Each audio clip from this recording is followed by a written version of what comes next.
Hey everyone, and welcome. Today, we're going to dig into a question that's as old as time. What is it that really makes a story great? Truly unforgettable. Well, the answer might not be what you think.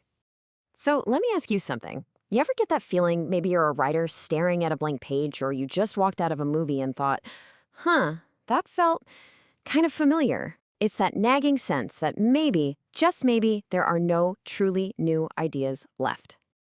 And here's the thing. You're not wrong at all. But stick with me because we're about to dive into why that is actually fantastic news for anyone who loves a good story. Need some proof? Okay, let's talk about the undisputed heavyweight champion of literature, William Shakespeare.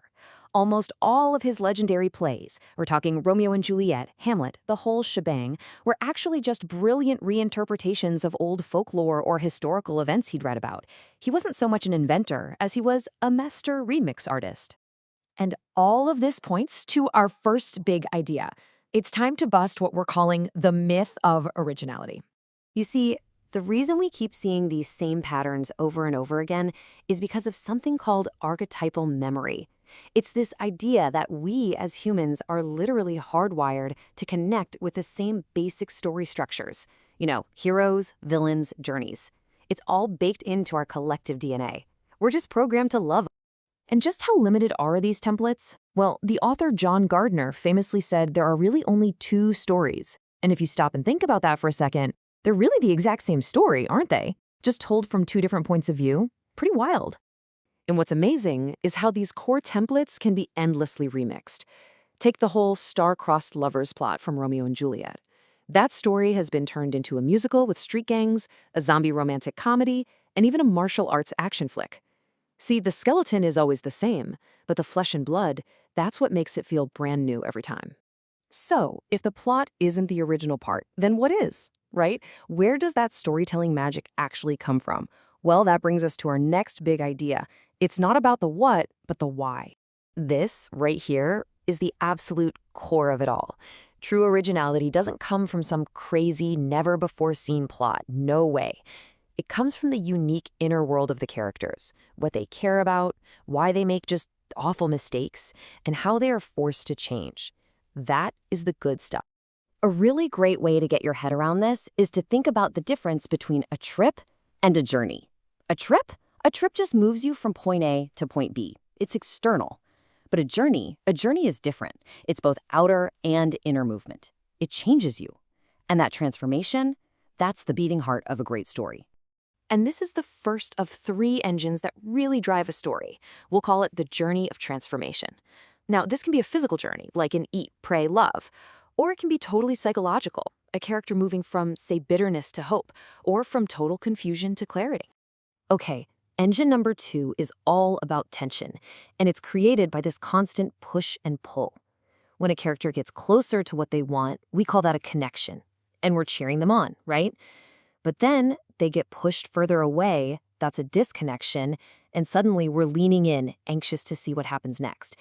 That rhythm is what makes a story so addictive. And our third engine is the power struggle. Because let's be real, a story isn't a straight line to victory.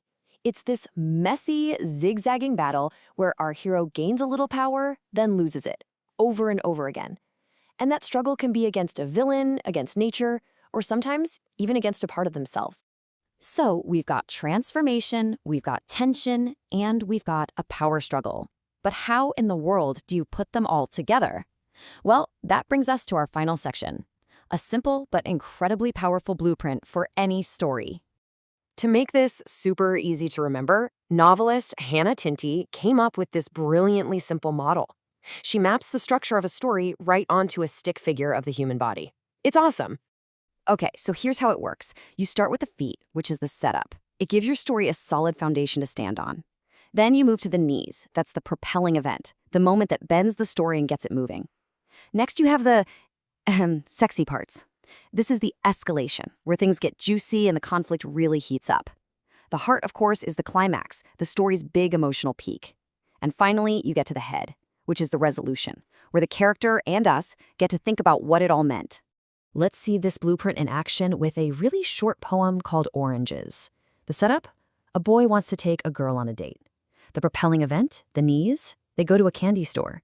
The escalation, where things get interesting, he realizes he can't afford the candy she wants. Oh, the panic. The climax, the heart, a moment of kindness when the clerk accepts an orange as part of the payment. And the resolution, the head, they eat their treats, but they're both now aware of this little class difference between them. See? It just works perfectly.